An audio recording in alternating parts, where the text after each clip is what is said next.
para ti, solo para ti. Escúchame, te amo, mi amor.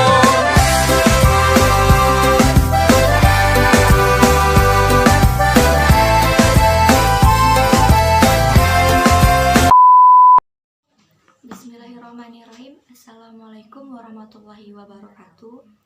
Perkenalkan, nama saya Widya Pitaloka. Saya dari kelas PAI 2C, perwakilan kelompok 5 yang akan membuka video presentasi pada hari ini. Yang kami hormati Ibu Siti Fatimah Tuzaro selaku dosen pembimbing mata kuliah Sejarah Peradaban Islam. Jadi kelompok 5 di sini akan membahas materi yang berjudul Peradaban Islam pada masa Khalifah Umar bin Khattab, di mana pada makalah ini terdapat 4 pemateri yang akan membahas materi-materi yang terdapat di makalah kami. Pemateri pertama yaitu Reni Anggraini Gunawan dengan NIM 11901017. Pemateri kedua yaitu Melda Sari dengan NIM 11901066. Pemateri ketiga yaitu Widya Pitaloka dengan NIM 11901211, dan pemateri terakhir yaitu Muhammad Iqbal Ralibi dengan NIM 11901149. Baiklah, dengan mempersingkat waktu, saya persilahkan kepada pemateri pertama untuk membacakan materi yang akan dibahas sebelumnya. Materi yang akan kami bahas yaitu yang pertama, pemerintahan Khalifah Umar bin Khattab. Yang kedua, perkembangan politik pada masa Umar bin Khattab. Yang ketiga yaitu wabah besar yang menimpa masyarakat Arab di masa Umar bin Khattab. Yang keempat yaitu terbunuhnya Khalifah Umar dan terpilihnya Utsman. Baiklah, mungkin langsung saja saya persilahkan kepada pemateri pertama untuk menyampaikan materinya. Kepada pemateri kami persilahkan.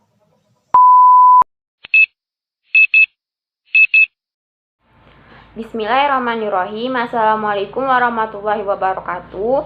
Perkenalkan, nama saya Reni Anggraini Gunawan. Di sini saya akan memaparkan sedikit materi tentang pemerintahan Khalifah Umar bin Khattab. Pemerintahan Khalifah Umar bin Khattab terjadi selama 10 tahun, yaitu dari 13 Hijriah sampai 23 Hijriah. Hal itu ditandai sebagian besar dengan penaklukan negara lain untuk ekspansi pengaruh agama Islam keluar Arab. Pada masa pemerintahannya, Khalifah Umar berhasil membebaskan negara-negara jajahan Kekaisaran Romawi dan Persia yang dimulai dari awal pemerintahannya. Pada masa pemerintahan Khalifah Umar, masjid yang dibangun dan dimanfaatkan untuk melaksanakan sholat Jumat telah mencapai 12.000 masjid. Selain itu, terdapat lembaga-lembaga ilmu pengetahuan, lembaga-lembaga militer yang dibangun berbarengan dengan pembebasan negara Irak, Syam, Iran, Maroko, dan Mesir. Lembaga tersebut dikomandoi oleh para kader ilmuwan, ulama-ulama fikih, dan para mubalik yang dididik oleh Rasulullah SAW di Madinah. Pada masa pemerintahannya, Khalifah Umar juga menata administrasi dan keuangan pemerintahan. Penataan bidang administrasi dan keuangan pada masa pemerintahan Umar dibentuk Baitul Mal yang khusus mengurusi keuangan dan kekayaan negara yang meliputi pemerintahan pusat dan provinsi. Keluar masuknya keuangan negara dipantau oleh bagian ini. Juga dibentuk Dewan Perang yang mengurusi administrasi pertahanan dan keamanan negara. Selain membentuk Baitul Mal dan Dewan Perang, Khalifah Umar juga membentuk dewan lainnya seperti Dewan Hakim, Dewan Pos, dan mendirikan Hizbah. Khalifah Umar adalah orang yang pertama kali menetapkan sistem kalender Hijriyah. Sebelumnya, masyarakat menggunakan sistem kalender Masehi yang banyak digunakan untuk orang-orang non-Muslim. Adapun beberapa peran yang sangat menonjol yang digagas oleh Khalifah Umar dalam masa pemerintahannya. Khalifah Umar merupakan orang yang pertama kali mengumpulkan manusia untuk melaksanakan sholat tarawih melalui sahabatnya Ubay bin Ka'ab. Khalifah Umar juga merupakan orang yang pertama kali melarang orang tua menjual anaknya. Khalifah Umar adalah orang yang pertama kali menghukum orang yang minum khamr dengan 80 cambukan. Baiklah, sekian dari saya. Wassalamualaikum warahmatullahi wabarakatuh. Baiklah, terima kasih kepada pemateri pertama yang telah menyampaikan isi dari makalahnya. Saya lanjutkan kepada pemateri kedua. Untuk pemateri kedua, saya persilahkan.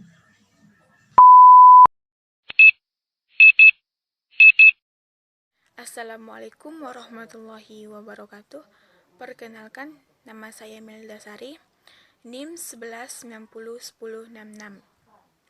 Baiklah, di sini saya akan menyampaikan sedikit tentang sistem politik pada masa Umar bin Khattab. Sistem politik Umar bin Khattab ini terjadi atau berlangsung selama 10 tahun, yang mana terjadi pada tahun 13 Hijriah atau 634 Masehi atau sama dengan 23 Hijriah tahun 664 Masehi.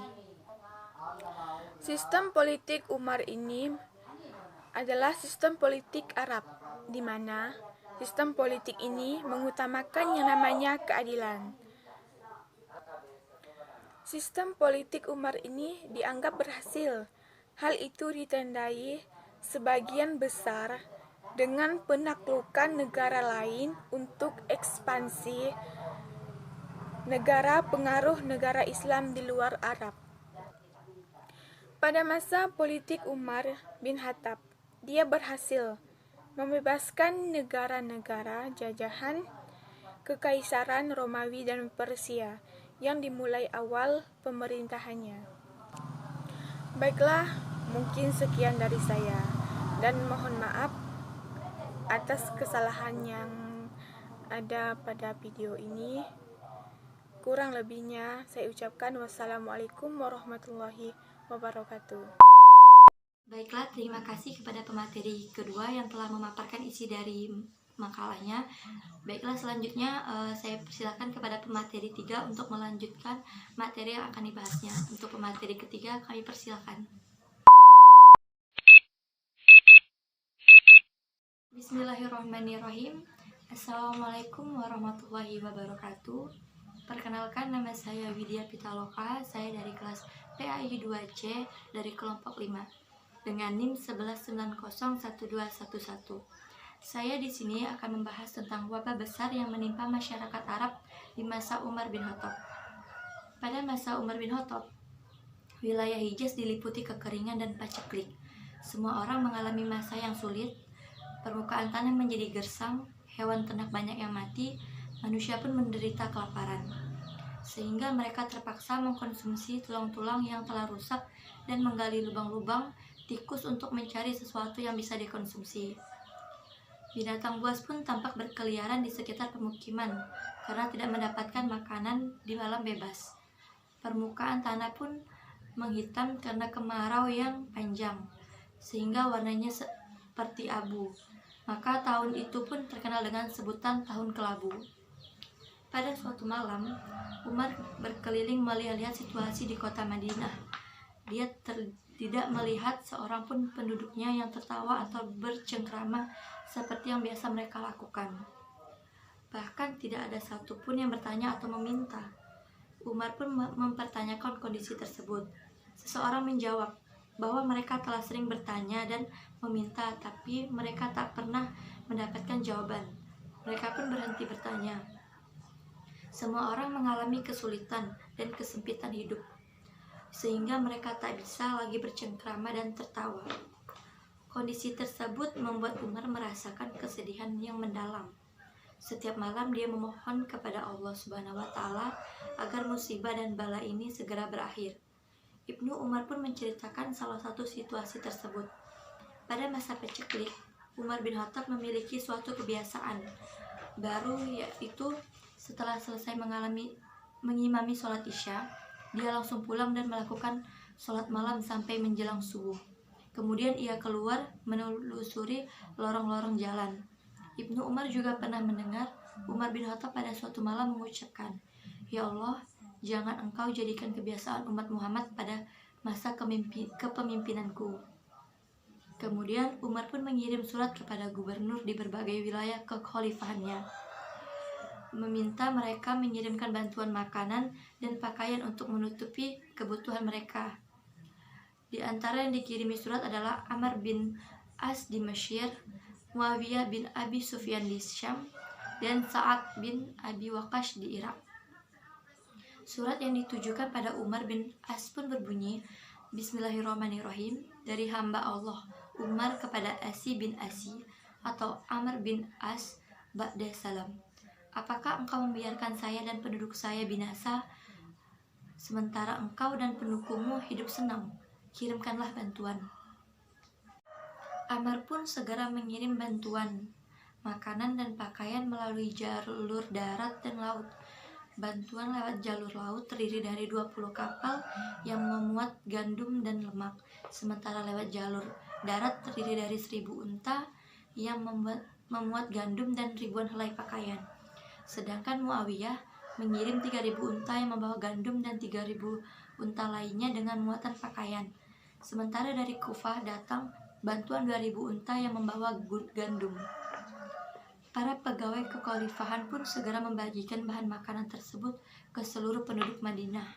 Setiap harinya pemerintah menyembelih 120 binatang untuk menjamu masyarakat. Pernah pada suatu malam yang hadir dalam jamuan makan malam bersama jumlah 7.000 orang. Umar ikut serta dalam mempersiapkan jamuan tersebut. Dia juga ikut bersama Aslam pembantunya mengangkat bahan makanan untuk kaum wanita dan anak-anak yang tidak bisa datang ke jamuan makan. Mereka dikirim gandum, kurma, dan lauk pauk. Semua itu sampai ke tangan mereka dimanapun mereka berada. Secara pribadi, Umar bersumpah untuk tidak makan daging atau minyak samin sampai semua rakyatnya dapat hidup baik. Anas menceritakan, perut Umar berbunyi pada masa paceklik, dia hanya makan pakai minyak biasa. Dia mengharamkan atas dirinya minyak samin, maka dia menekan perutnya dengan jari-jarinya seraya berkata, berbunyilah engkau tidak akan mendapatkan selain minyak ini sampai semua orang bisa hidup dengan baik. Masa kemarau ini berlangsung selama 9 bulan, hingga Umar pun memutuskan untuk menggelar sholat istisqa atau memohon turunnya hujan.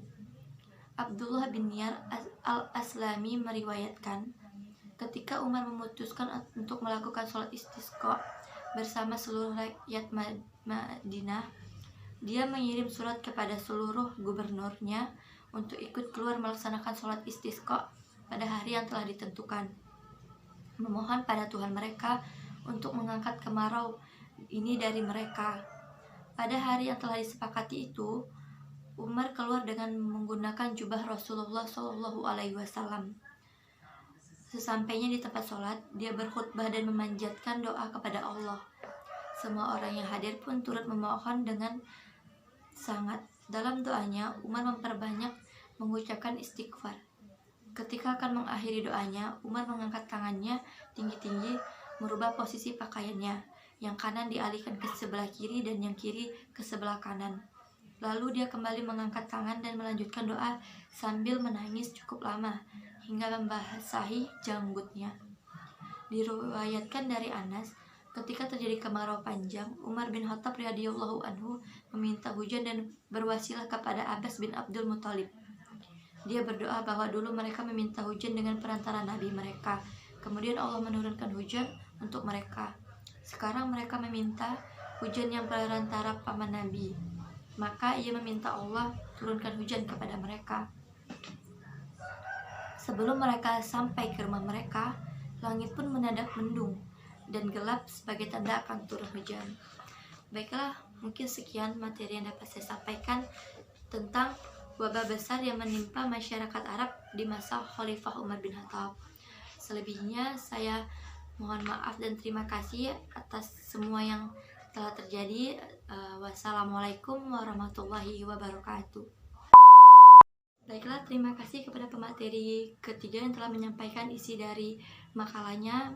Baiklah, lanjut langsung ke pemateri terakhir, yaitu membahas tentang terbunuhnya Khalifah Umar dan terpilihnya Utsman. Baiklah, untuk pemateri keempat saya persilakan.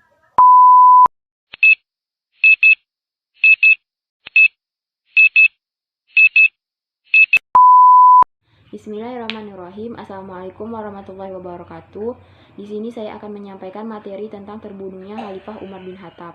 Pada tahun 23 Hijriah atau 644 Masehi di Madinah, terdapat budak Persia bernama Firoz atau Fairuz, yang nama keluarganya adalah Abu Lulu'i atau Abu Lulu'ah. Dialah orang yang membunuh Umar. Pembunuhan terhadap Umar dilatari persoalan pajak. Waktu itu Abu Lu'lu'ah menghadap khalifah. Ia mengeluhkan pajak yang dibebankan tuannya Mughirah bin Syu'bah. Ia meminta pada Umar untuk mendesak tuannya agar menurunkan pajak tersebut. Umar bertanya kepadanya apakah pekerjaannya, dan ia menjawab bahwa ia bekerja sebagai tukang kayu, tukang cat, dan pandai besi. Menurut Umar, pekerjaan tersebut layak untuk dibebani pajak sebesar yang ia keluhkan. Abu Lu'lu'ah tidak menerima jawaban itu. Ia pun marah dan merencanakan untuk menghabisi Umar. Keesokan harinya Umar pergi ke masjid untuk sholat subuh berjamaah.